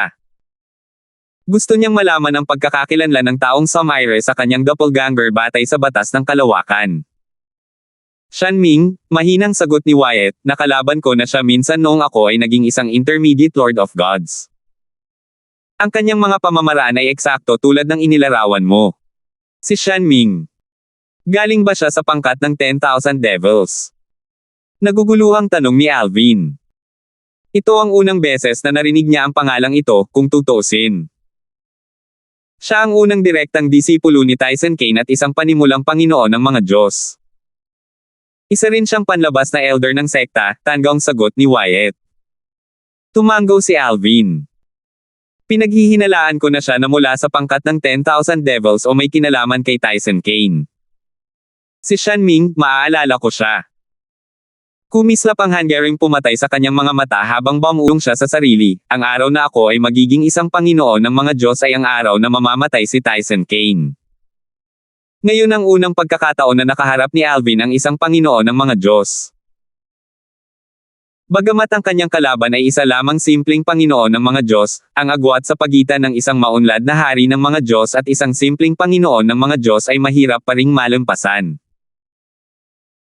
Gayunpaman, batay sa labanan pa lamang, tiwala siyang magiging sapat ang kanyang lakas upang patayin si Tyson Kane kapag siya ay naging isang simpleng Panginoon ng mga Diyos dahil sa kanyang pambihirang pag-unawa sa batas ng kalawakan.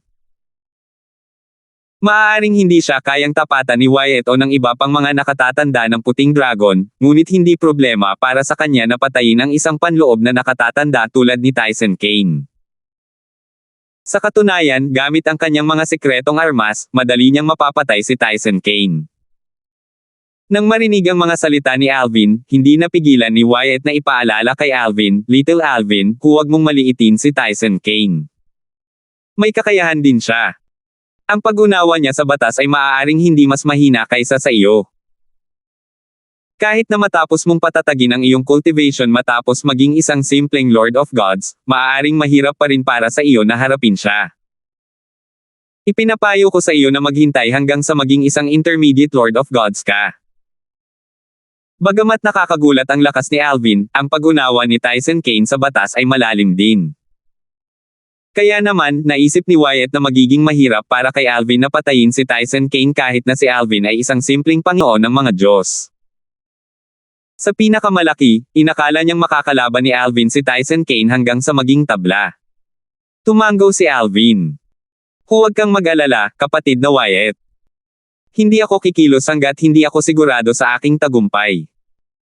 Hindi ko isusulong ang pag-alerto sa aking kalaban ng walang mabuting dahilan. Gamaan ang pakiramdam ni Wyatt nang marinig ang sagot ni Alvin. Pagkatapos, seryoso niyang sinabi, tama ang ginawa mo sa paglapit mo sa akin agad. Dahil tinangka ni Tyson Kane ang buhay mo noong digmaang imperial, ipinapakita nito na desperado na siyang maalis ka. Hindi lang iyon, sigurado akong ang buong pangkat ng 10,000 demonyo ay sabik na ring maalis ka. Maaaring atakihin ka ni Tyson Kane sa sekta dahil sa desperasyon. Sa katunayan, maaari ka pa niyang hamanin sa isang labanan na may banta ng buhay o kamatayan. Maraming tao ang makikinabang kung papatayin ka niya.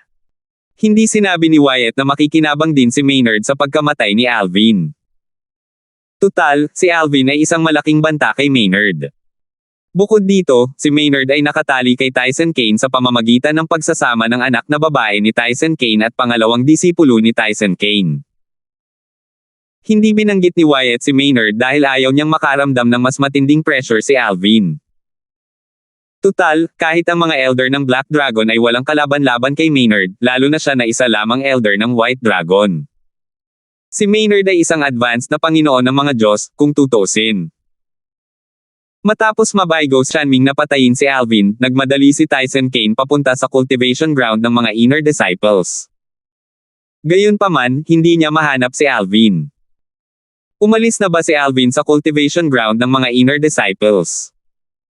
Hindi maganda ang ekspresyon ni Tyson Kane sa sandaling ito. Pumunta siya rito na determinado ng patayin si Alvin. Hindi niya inaasahan na aalis si Alvin. 3,862. Nang dumating si Tyson Kane sa patio ni Alvin sa cultivation ground ng mga panloob na disipulo, natuklasan niya na ang formation na nagpoprotekta sa patio ay na-deactivate na at wala na si Alvin. Labis siyang nalulumbay sa oras na ito. Ginamit niya si Darren Drake upang akitin si Alvin palabas ng ari-arian ng Flying Dragon Sect upang patayin si Alvin, ngunit nabigo ang plano. Ang planong iyon ang tanging paraan para mapatay niya si Alvin nang hindi isinasapanganib ang kanyang buhay. Plano pa nga niyang tulungan si Shanming na patayin si Alvin nang makumpirma ni Shanming na ang tunay na katawan ni Alvin ang umalis sa ari-arian ng Flying Dragon Sect. Nang matanggap ni Tyson Kane ang mensahe ni Shanming na nagsasabing ang doppelganger ni Alvin mula sa batas ng kalawakan ang umalis sa sekta, alam niyang nangyari na ang pinakamasamang senaryo. Dahil dito, alam niyang imposibleng maakit muli si Alvin palabas ng lupain ng Flying Dragon Sect. Sa huli, matapos magpumiglas ng ilang sandali sa loob, sa wakas ay nagpasya siyang isugal ang kanyang buhay at patayin si Alvin sa sekta. Kung tutuusin, kung mabubuhay si Alvin, hindi lamang siya ang mapapahamak, kundi pati na rin ang lahat ng may kaugnayan sa kanya. Saan siya nagpunta? Tanong ni Tyson Kane sa sarili na may madilim na ekspresyon sa mukha. Maya-maya, nagpadala rin siya ng mensahe kay Maynard na ipinaalam kay Maynard ang nangyari. Umaasa siyang malalaman ni Maynard kung saan nagpunta si Alvin. Matapos matanggap ang mensahe ni Tyson Kane, hindi na nag-aksaya ng oras si Maynard bago niya inimbestigahan ang kinaroroonan ni Alvin. Pagkalipas ng 15 minuto, nagpadala siya ng mensahe kay Tyson Kane. Hindi pumasok si Alvin sa Imperial War Realm matapos umalis sa cultivation ground ng mga inner disciples. Sa halip, pumunta siya sa cultivation ground ni Wyatt. Naalerto na siya sa plano mo kaya maingat na siya ngayon. Dapat ay nakinig ka sa akin at pinatay mo siya ng direkta sa halip na akitin mo muna siyang palabas ng sekta. Tingnan mo ang ginawa mo ngayon. Natural na nadismaya si Tyson Kane nang marinig niya ang mga mapangutyang salita ni Maynard. Hindi tumutol si Maynard nang una niyang sabihin kay Maynard ang tungkol sa kanyang plano. Gayunpaman, ngayong nabigo ang plano, ibinuhos ni Maynard ang lahat ng sisi sa kanya. Sayang, kahit na nadismaya siya, wala na siyang magagawa. Sa huli, ang tanging nasabi niya ay, ako mismo ang papatay sa kanya. Umaasa ako na tutulungan mo akong lumikha ng pagkakataong patayin siya. Kailangan kong akitin mo si Wyatt palayo. Walang makakagawa nito maliban sa iyo. Ang mga taong may pinakamataas na katayuan sa pangkat ng 10,000 Devil sa Flying Dragon Sect ay mga White Dragon Elder lamang. Natural lang, hindi nila maaaring utusan si Wyatt na isa ring White Dragon Elder na lumalapit. Sige, sagot ni Maynard. Gamaan ang pakiramdam ni Tyson Kane nang matanggap niya ang tugon ni Maynard. Sigurado siyang gagawin ni Maynard ang lahat para tulungan siya dahil gusto rin ni Maynard na mapaalis si Alvin. Babalik ako at hihintayin ang mensahe ni Vice Sect Leader Brown. Sana ay makausap niya ako bago pa maging Panginoon ng mga Diyos si Alvin. Kung hindi, mahihirapan akong harapin siya. Sa oras na iyon, mas malaki pa ang problemang kakaharapin namin ni Maynard, naisip ni Tyson Kane sa loob-loob. Sa palagay ni Tyson Kane, kahit na maging mas malakas si Alvin kaysa sa kanya, ligtas pa rin siya hanggat nananatili siya sa ari-arian ng Flying Dragon Sect. Ang tunay na panganib ay kung si Alvin ay magiging mas malakas kaysa kay Maynard. Sa oras na iyon, maaaring tumakas pa si Maynard at tulungan si Alvin na patayin siya upang mapalugmok si Alvin. Natural, kung mangyari iyon, plano ni Tyson Kane na ilantad si Maynard sa pamamagitan ng pagsasabi kay Alvin na si Maynard ang may pananagutan sa tangkang pagpatay kay Regine Langston sa angkan ng Langston. Sa oras na iyon, imposibleng makuha ni Maynard ang mabuting panig ni Alvin. Natural, hindi niya alam na ni Alvin ang tungkol sa bagay na ito. Kung sakaling magka-problema, dapat ko talagang ilantad si Maynard at hayaan silang magpatayan ni Alvin. Tutal, wala naman akong mawawala sa puntong ito, naisip ni Tyson Kane sa sarili, medyo nakaramdam ng ginhawa. Kanina, handa na siyang ibigay ang kanyang buhay. Gayunpaman, ngayon, naramdaman niya na may kaunting pagkakataon na mabuhay siya. Kung alam lang ni Maynard ang iniisip ni Tyson Kane sa sandaling ito, agad sana niyang pinatay si Tyson Kane para lang makapiling si Alvin. 2 taon ang lumipas sa isang kisap mata lamang. Sa oras na ito, si Alvin ay nasa bingit na ng pagiging isang Panginoon ng mga Diyos. Ang kanyang banal na enerhiya ay sumailalim din sa isang malaking pagbabago. Ang tanging natitira na lang ay ang malampasan ng hadlang na nahirapan siyang gawin. Hindi dapat mahirap para sa akin na malampasan ang bottleneck dahil naubos ko na ang Lord Breakthrough Divine Peel.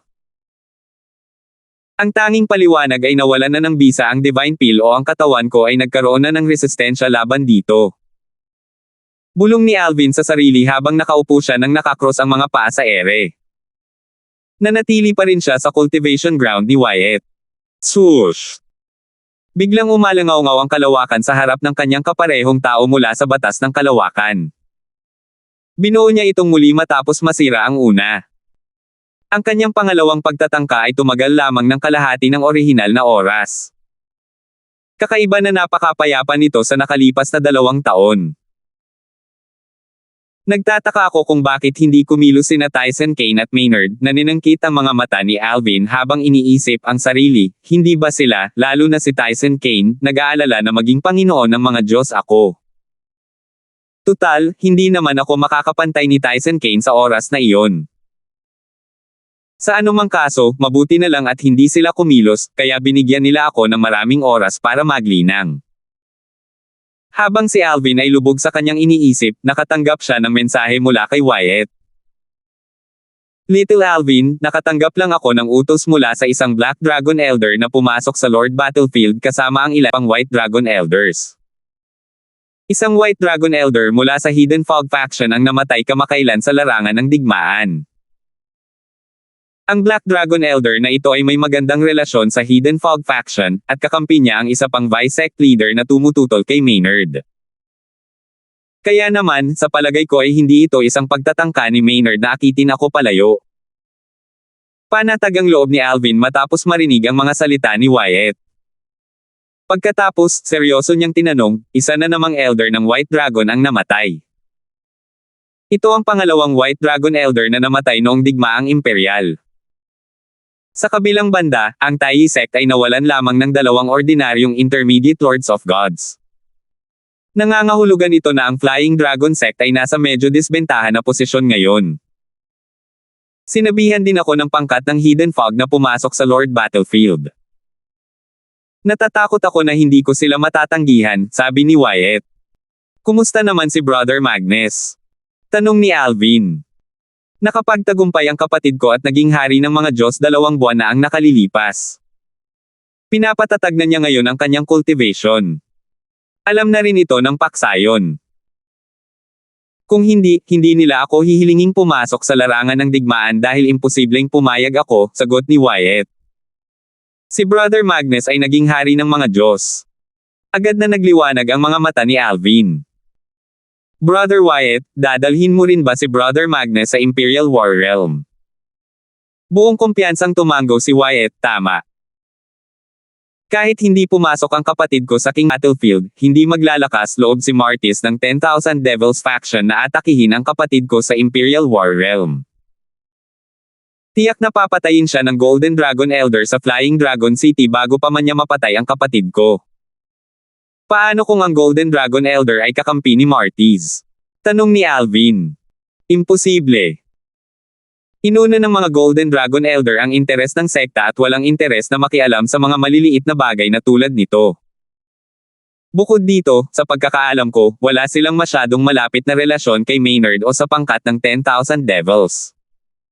Bukod dito, ang aking potensyal ay mas malaki kaysa kay Martis. Kahit na hindi nila ako kakampihan, hindi sila kakampi kay Martis, may kumpiyansang sabi ni Wyatt. Kaya ako lang ang inaalala mo ngayon, kapatid na Wyatt. Tanong ni Alvin. Sumagot si Wyatt, oo. Kaya nga gusto kong sundan mo kami ng kapatid ko papunta sa Imperial War Realm ng ilang panahon. 3,863. Bagamat nagpapasalamat si Alvin na nag-aalala si Wyatt sa kanyang kapakanan, tinanggihan pa rin niya ang imbitasyon ni Wyatt. Sinabi niya, kapatid na Wyatt, hindi ako sasama sa iyo sa Imperial War Realm. Bamantong hininga si Wyatt nang marinig ang sagot ni Alvin. Sinubukan niya ang lahat para hikayatin si Alvin at sinabing, Little Alvin, alam kong kaunti lang ang Heaven and Earth Spirit Energy sa Imperial War Realm, kaya halos imposibleng mag-cultivate, pero mapapahamak ka kung mananatili ka sa Flying Dragon Sect. Hindi ko kilala ang iba, pero malamang nababalay-walay ni Tyson Kane ang lahat at papatayin ka pagkatapos kong umalis. Hindi mo na kailangang magmadali para mapabuti ang iyong cultivation ngayon. Mas mahalaga ang buhay mo. Kung may mangyari sa iyo, mawawalan din ng silbi ang pag-unlad ng iyong cultivation. Ligtas na ngayon, pero ano ang gagawin mo kapag gumawa ng hakbang si Tyson Kane? Huli na ang lahat para pagsisihan ang iyong desisyon sa oras na iyon. Maraming bagay sa buhay na hindi na mababawi, at hindi mo na maibabalik ang oras. Walang gamot para sa pagsisisi sa mundong ito. Alam ni Alvin na hindi siya naintindihan ni Wyatt. Sabi niya, huwag kang mag-alala, kapatid na Wyatt. Wala akong balak na isugal ang buhay ko. Tinanggihan ko lang ang imbitasyon mo dahil may plano na ako. Kapatid na Wyatt, sigurado akong kilala mo ang kaibigan ko, si Darren Drake. Ang tagapag-alaga niya ay si kagalang-galang na Elder Sikong. Dati, bago ako pumunta sa iyo, sinabi niya sa akin na maaari akong manatili kasama si kagalang-galang na Elder Sikong kapag pumasok ka sa Imperial War Realm. Ilang panahon na ang nakalipas, sinabi niya sa akin na pumayag si kagalang-galang na Elder Sikong sa kanyang kahilingan. Sa katunayan, maaari sana akong pumunta roon ng mas maaga, ngunit hindi na kailangan. Kapatid na Wyatt, ngayong aalis ka na papunta sa Imperial War Realm, lilipat ako kasama si kagalang-galang na Elder Sikong. Pagkatapos bumalik ni Darren Drake sa ari-arian ng Flying Dragon Sect 2 taon na ang nakalilipas, agad niyang hinanap ang kanyang tiyuhin, ngunit ang kanyang tiyuhin ay nasa isang saradong cultivation. Nang sa wakas ay lumabas ang kanyang tiyuhin mula sa saradong cultivation ilang buwan na ang nakalilipas, sa wakas ay nagawa niyang makausap ang kanyang tiyuhin. Nang pumayag ang kanyang tiyuhin sa kanyang kahilingan, hindi siya nag-aksaya ng oras sa pagpapalam kay Alvin tungkol dito. Gayunpaman, dahil ligtas naman si Alvin na manatili kasama si Wyatt, hindi siya nagmamadaling umalis. Sa kanyang palagay, mas makabubuti kung hindi niya gaanong abalahin si Darren Drake. Tumango si Wyatt. Mabuti naman. Gamaan ang pakiramdam ko ngayon na alam kong mananatili ka kay Revered Elder Sikong. Ang kanyang lakas ay isang misteryo sa lahat ng nasa sekta. Hindi lamang siya personal na inimbitahan sa sekta ng pinuno ng sekta, kundi binigyan pa siya ng pinuno ng sekta ng titulong Black Dragon Elder. Kahit papaano, ang kanyang lakas ay hindi mas mababa kaysa sa mga Black Dragon Elder. Ang kanyang lugar ay tiyak na mas ligtas kaysa sa akin. Sandaling tumigil si Wyatt bago nagpatuloy sa pagsasalita, ang pinakamahalaga ay nanatiling neutral si kagalang-galang na Elder Sikong sa sekta. Hindi lahat ay nangangahas na saktan siya tulad ng ginagawa nila sa ibang mga Elder ng Black Dragon. Pagkalipas ng kalahating buwan, bago pumasok si Wyatt sa Imperial War Realm, siya, kasama si Magnus, ay hinanap si Alvin. Pagdating niya, nakita niya si Darren Drake. Munting tiyan, sasamahan kita papunta sa cultivation ground ni kagalang-galang na Elder Sikong. Dahil nalaman ni Alvin ang tungkol sa tagumpay at pag-angat ni Magnus mula sa kanyang saradong cultivation, hindi na siya nagulat nang makita si Magnus. Sabi niya, kapatid na Magnus, nakausap ko lang si Darren Drake. Kung nais mo, maaari mo rin akong sundan sa cultivation ni kagalang-galang Sikong. Pumayag na si kagalang-galang Elder Sikong. Tutal, ang enerhiya ng espiritu ng langit at lupa sa Imperial War Realm ay napakaliit, kaya mahirap itong kultibahin. Nang marinig ito, umiling si Magnus at sinabing, Little Alvin, pinahahalagahan ko ang iyong kabaitan, ngunit plano kong pumasok sa Imperial War Realm. Hindi ko muna planong mag-cultivate sa ngayon. Sa halip, plano kong tuklasin ang Flying Dragon City at Peace City. Dahil nag-cultivate na ako simula noong araw na pumunta ako sa Flying Dragon Sect, gusto kong gamitin ang oras na ito para magpahinga ng kaunti. Nang makitang hihikayatin na siya ni Alvin, agad na sinabi ni Magnus, Little Alvin, hindi ako magalang. Wala talaga akong planong magpatuloy sa paglilinang sa ngayon. Sasabihin ko sa iyo kung magbabago ang isip ko sa hinaharap. Dahil dito, sumuko na si Alvin sa paghikayat kay Magnus na manatili. Kasunod nito, sinamahan ni Magnus sina Alvin at Darren Drake sa isang matayog na hanay ng bundok sa lupain ng Flying Dragon Sect. Napakakaunti ng tao sa lugar na ito. Nang makita ang pagkalito sa mukha ni Alvin, ipinaliwanag ni Darren Drake, mas gusto ni Tio Sikong na mapag-isa, at mas gusto niya ang katahimikan. Kaya naman, walang gaanong nagpapatrulyang mga disipulo sa lugar, lalo na ang mga tao sa kanyang cultivation ground. Dati nang nakatira si Darren Drake sa tiyuhin niya kaya natural lang na pamilyar siya sa mga ugali ng tiyuhin niya. Nang marinig ito, tumango si Wyatt at sinabing, ang kagalang-galang na Elder Sikong ay namuhay ng liblib simula nang dumating siya sa aming sekta. Minsan ko lang siya nakita sa buong panahon niya rito. Naalala ni Wyatt ang kanyang pagkalito noong una niyang nakilala si kagalang-galang na Elder Sikong. Tutal, ang pinuno ng sekta ng lumilipad na dragon, na kasama ni kagalang-galang na Elder Sikong, noong panahong iyon ay labis na magalang kay kagalang-galang na Elder Sikong. Kahit sa mga Golden Dragon Elder, isa o dalawa lamang ang pinagpakitaan ng ganitong antas ng paggalang ng pinuno ng sekta ng lumilipad na dragon. Noong panahong iyon, naisip niya kung ang kagalang-galang na Elder ay isang Elder ng pinuno ng sekta. Bagamat mukhang kaedad ni kagalang-galang na Elder Sikong ang pinuno ng sekta, sa mundo ng paglilinang, ang hitsura ay hindi maaasahan upang matukoy ang edad ng isang tao. Nang papalapit na sila sa isang tahimik na lambak na nababalot ng hamog, sinabi ni Darren Drake, nasa unahan. Swoosh! Nagsimulang umihip ang hangin sa pasukan ng lambak pagkalapit nila. Maya-maya, isang matandang lalaki ang lumabas mula sa ulap ng hamog. Yumuko si Darren Drake at agad na binati ang matanda. Magandang araw, matandang Wen. Young Master Darren Drake, maraming beses ko nang sinabi sa iyo na hindi mo kailangang maging formal. Isa lamang akong katulong dito, buntong hininga ng matandang lalaki habang nakatingin kay Darren Drake ng may malumanay na tingin. Tila sanay na si Darren Drake sa mga salita ng matanda at hindi niya ito isinapuso. Sabi niya, matandang Wen, ipapakilala ko sa iyo ang aking kaibigan, si Alvin. Nakilala ko siya noong nasa Hidden Fog Academy kami ng Skywind City.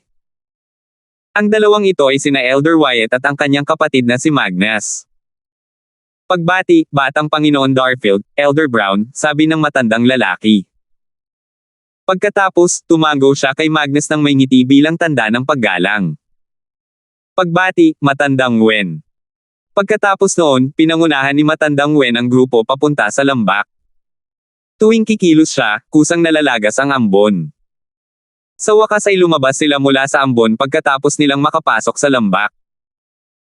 Sa oras na ito, sinabi ni Darren Drake sa pamamagitan ng voice transmission, Alvin, si Matandang Wen ay parang tagapag-alaga ni Tio Sikong.